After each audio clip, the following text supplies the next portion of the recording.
Congress party జెండా పట్టుకున్నందుకు ఇది పట్టుకున్నందుకు ఎంక్వైరీలు చేపిస్తారా? మా లోకల్ డీసీపీకి ఫోన్ చేసి ఏదేదో చెప్తారంట, ఏమైనా కేసులు ఉంటే వెతుకురు, లేకుంటే లేని వేయరండి. లేని వేయరంటే ఏం కేసులు వేస్తారు లేనివి? అంటే నేను దొంగనా, నేను లంగనా? ఏంటంటే దాని ఉద్దేశం ఏంటి? కావాలని ఇప్పుడు కాంగ్రెస్ పొమ్మన లేక పొగ పెడుతుంది బీసీలందరి మీద. ఇప్పుడు కొండ సుష్మిత పటేల్ బీసీలు, తర్వాత ఎస్టీలు కూడా, ఈ ఎస్టీలకు కూడా పోవడం మీరు నాకు ఆయనకు ఈయనకు రెడీ అయింది. పోతుండు 12 మంది ఎమ్మెల్యేలు చైర్మన్లు పోతురు కదా. అంటే టార్గెట్ పెట్టిరన్నట రేవంత్ రెడ్డి గారు. రేవంత్ రెడ్డి పెట్టినా ఇంకో ఆయన పెట్టినా నాకు అనవసరం. పెట్టిండ్రు కాంగ్రెస్ పార్టీ మొత్తం బయటికి వెళ్ళగొట్టి సైకిల్ కాంగ్రెస్ సెటిల్ అయిదామని చూస్తుంది. చేస్తారా?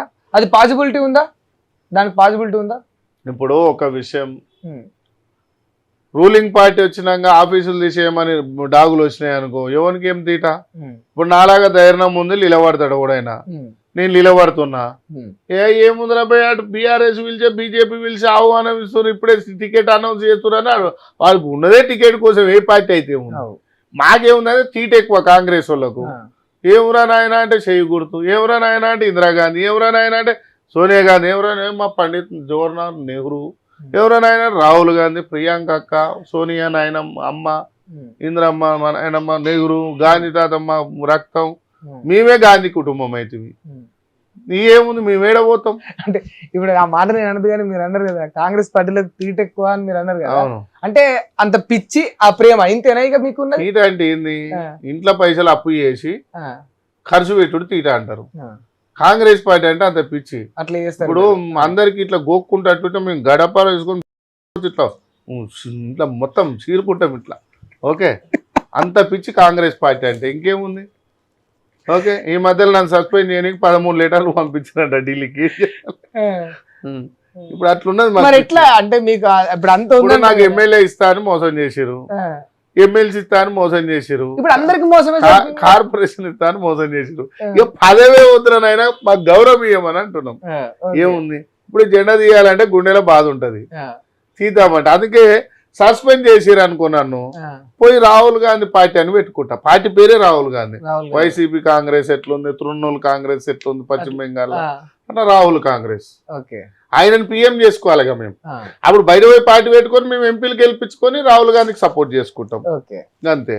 అప్పుడు ఆర్ కాంగ్రెస్ అన్నట్టు పెట్టుకుంటాం. ఆర్ కాంగ్రెస్ రైట్, మంచిగా నువ్వు కూడా పెట్టినావు మంచిగా. ఏఎస్వై కాంగ్రెస్ పార్టీ ఓకేనా రైట్. 100% సుస్మిత ఉండని, సురేఖ ఉండని, వాకటి శ్రీహారి ఉండని, అడ్లూరు లక్ష్మణ్ ఉండని, పొన్నం ప్రభాకర్ ఉండని అందరు నిలబడతారు వీళ్ళు. ఇవాళ డైరీ రాసుకోరి. ఆర్ఎస్ ప్రవీణ్ కుమార్ సారు కేసీఆర్ మనసు అని నేను చెప్పిన. ఓకే, అది నిజమైంది అంతే కదా. కాకుండా ఆయన బయట ఉంటే మా అందరికి ఆదర్శం ఉండేది. పోయిండు. ఇప్పుడు వీళ్ళు ఇప్పుడు మీరు కొన్ని పేరు చెప్పారు, వీళ్ళందరినీ పంపించేస్తారా ఇప్పుడు? ఇంకో విషయం కూడా చాలా చెప్తా. 4 పార్టీలు తిరుగుతున్నాయి బయట. 4 కూడా మా రేవంత్ అన్న మనుషులే. ఓకే, తీన్మార్ మల్లన్న మా రేవంత్ అన్న మనిషి, కవితక్క మా రేవంత్ అన్న మనిషి, విశారాధన్ మా రేవంత్ అన్న మనిషి, పృథ్వీరాజ్ యాదవ్ మా రేవంత్ అన్న మనిషి. కవిత రేవంత్ మనిషి. సరే, మీరు చెప్పిన 3 గురించి ఆలోచించడానికి అవకాశం ఉందేమో కానీ కవిత కూడా మా రేవంత్ అన్న మనిషి.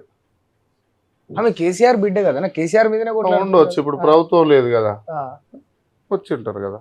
గుత్త సుఖేందర్ రెడ్డి కాడ పైసలు లేవా? రాగానే కొడుకు చైర్మన్ కాలేదా? అట్నే ఇమ్మ కూడా ఏముంటది అంతేనా మరి. ఇప్పుడు పివి నరసింహారావు దేశ ప్రధాని బిడ్డ వచ్చి కేసీఆర్ దాంట్లో ఎమ్మెల్సీ కాలేదా? అయిందా లేదా? హైదరాబాద్, రంగారెడ్డి, మహబూబ్ నగర్. పిఎం బిడ్డ రాగారేంది, సీఎం బిడ్డ మా అన్నకాడికి వస్తే తప్పే ఉంది, పార్టీ నడిపిస్తే తప్పే ఉంది. అట్లా ఇంకా అంటే ఇప్పుడు వీళ్ళంతా రేవంత్ రెడ్డి గారికి ఇన్ని పార్టీలు ఉన్నాయా కాంగ్రెస్ బయట? అంతా అందరు సపోర్ట్ మా అన్ననే. ఫైనాన్షియల్ గా అన్ని విధాలుగా తెలియదు కానీ పార్టీలు అయితే మద్దతు. ఇప్పుడు మళ్ళా పోయి ఫుట్బాల్ ఆడుతుండు, క్రికెట్ ఆడుతుండు కాంగ్రెస్ ఎమ్మెల్యేలతో. ఓకే, కవితగా పోయితే దండం పెడుతుంది అప్పుడప్పుడు. విశారాధన్ రేవంత్ మంచోడే కానీ కాంగ్రెస్ వాళ్ళు మంచోదిగా అంటాడు. ఇక అనిపిస్తుంది ఒక్కొక్క మాట కానీ చూస్తున్నాం, ఇంకా చూస్తున్నాం మేమంతా. వచ్చిన కొడుకులు పోయి పోచారం శ్రీనివాసరెడ్డి వీళ్ళంతా ఎగురుతురు కదా. బిడ్డ మీ సంగతి చెప్తాం. కాంగ్రెస్ పార్టీ గురించి నాలుక జారితే, కాంగ్రెస్ పార్టీ మీద ఎత్తి పోసి మాట్లాడితే బిడ్డ ఒక్కొక్కరికి డ్రాయర్లు కూడా మిగిలే చెప్తున్నా, మళ్ళా చెప్తున్నా. కాంగ్రెస్ పార్టీ అంటే ఆయన అబ్బో నేను కాంగ్రెస్ కండువా కప్పుకోలే, ఇంకా జర్రుంటే కప్పుకుంటుంటే అంటే ఏం కండువా కప్పుకున్నావు అంటే ఆయన ఏమంటాడు, నా కొడుకుని బిజినెస్ కోసం కాంటాక్ట్ లో పైసలు ఉంటే పంపించిన రాలేదు, మీ అయ్య కండువా కప్పుకుంటూ ఇస్తా అన్నాడంట. సరే ఈయన కండువా కప్పుకుంటా ఏం బట్టనా నువ్వు ఇస్తావా అన్నాడంట. ఇస్తావా అంటే ఆయనకు అప్పచెప్పిండంట, పోయిండంట. ఏమన్నా మళ్ళా పొంగులేటికి అప్పచెప్పిండంట. మళ్ళీ ఏం నరేందర్ రెడ్డికి ముగ్గురు ఇవ్వకుంటేనంట బయటకు వచ్చి ప్రెస్ మీట్ పెట్టిండట. అంటే నీ బిల్లుల కోసం వచ్చినావు కానీ ప్రజల బావు కోసం రాలే, పోచారం రాలే. ఇక మైపాల్ రెడ్డి అయితే ఆయన ఓ మా సార్ వెనుకనే ఉంటాడు, అక్కడనే ఉంటాడు అంటాడు. మరి పీకనీకి వచ్చినావా కాంగ్రెస్ పార్టీలకు? పోచారం శ్రీనివాసరెడ్డి, మైపాల్ రెడ్డి, ఇంకో ఆయన సాలే మా పార్టీకి గెలిచింది మంచిగానే ఉందిరా భయ్, పీకనీకి వచ్చిరా మీరు అంతా? మా పొట్టల మీద కొట్టిరు కదా మీరు వచ్చి. ఒకడైతే ఆడవాడు సంజయ్ వచ్చిండు, ఆయన శిష్యుడు కూడా మా జీవన్ రెడ్డి శిష్యుడిని చంపే. ఏం చెప్పాలి కాంగ్రెస్ పరిస్థితి, ఏం చేయాలి? మొన్నటి దాకా 10 ఏళ్ళు ఆ కొడుకులే టార్చర్ పెట్టిరు మమ్మల్ని, ఇప్పుడు వచ్చి ఆ కొడుకులే టార్చర్ పెడుతురు, మళ్ళీ వచ్చి ఇళ్ళకి వచ్చి. అట్లా బాధ అనిపిస్తుంది. ఇక రేవంత్ నాకు అర్థమైతేనేమో థ్యాంక్ యూ, అర్థం కాకుంటే ఏమని బాధ అంది. ఓకే, ఇప్పుడు సరే ఫైనల్ గా నాకు ఒక్క విషయం చెప్పండి, ఇంటర్వ్యూ క్లోజ్ చేసే ముందు. ఇప్పుడు కొండే సురేఖ గారి విషయంలో వాళ్ళ పిఏ అంశం వచ్చింది బయటికి, కిడ్నాప్ చేసిరు అని అన్నారు, ఆయన పైన భూ కబ్జాల కేసులు అని అన్నారు, కిడ్నాప్ చేసిరు అన్నారు, రోహిన్ రెడ్డి గన్ను పెట్టిండు అన్నారు, అన్ని అన్నారు. మరి ఆర్మ్స్ కేసు ఎడిపోయింది. ఇప్పుడు నువ్వు గన్ను పట్టుకొని తిరిగితే నేను లోపల వేయరా? ఆర్మ్స్ యాక్ట్ ఉంటుంది, వేస్తారు కదా, మరి ఎందుకు వేయాలని? ఇక అన్నీ నేను చెప్పుకుంటూ పోతే దునియా వెళ్తాయి, ఇంకా చాలా చెప్పవలసి వస్తుంది. సో ఫైనల్ ఒక విషయం చెప్పండి. ఏం లేదు, ఇట్లా మాట్లాడితే స్ట్రైట్ ఫార్వర్డ్ మాట్లాడితే సుపారీ గ్యాంగ్లు వస్తాయి మా కాడికి, వస్తాయి బరాబర్ వస్తాయి. మరి ఎట్లా ఎదుర్కొంటారు? ఎట్లా ఎదుర్కొంటారు? అరే మంచి మంచి బీజేపీని ఎదుర్కొన్నాం, బీఆర్ఎస్ని ఎదుర్కొన్నాం, బొత్తుల సుపారీ గ్యాంగ్లను ఎదుర్కొని పెద్దగా మేము ఖాళీగా ఉన్నాం ఆ గాజులు వేసుకొని. తప్పు చేయనన్ని రోజులు భయపడం, తప్పు చేయనన్ని రోజులు భయపడం, తప్పు చేసిన రోజు ఆనకానే పోయి చెప్పు. మీ కాడ కూడా ఉన్నారా రౌడీలు గుండాలు? లేరు అన్న, మేము మంచి. మరి మీ కాడ ఎవరు ఉన్నారే? మేమే ఉన్నాం, నమ్మిన ప్రజలు ఉన్నారు, నమ్మిన సైనికులు ఉన్నారు. పీజీఆర్ సార్ కొట్లాడేటప్పుడు వాళ్ళు ఉన్నారు, ప్రజలే ఉన్నారు కదా. అంత పెద్ద రాజశేఖర రెడ్డి సార్తో కొట్లాడిండు, ఆయననే ఆదర్శం మాకు.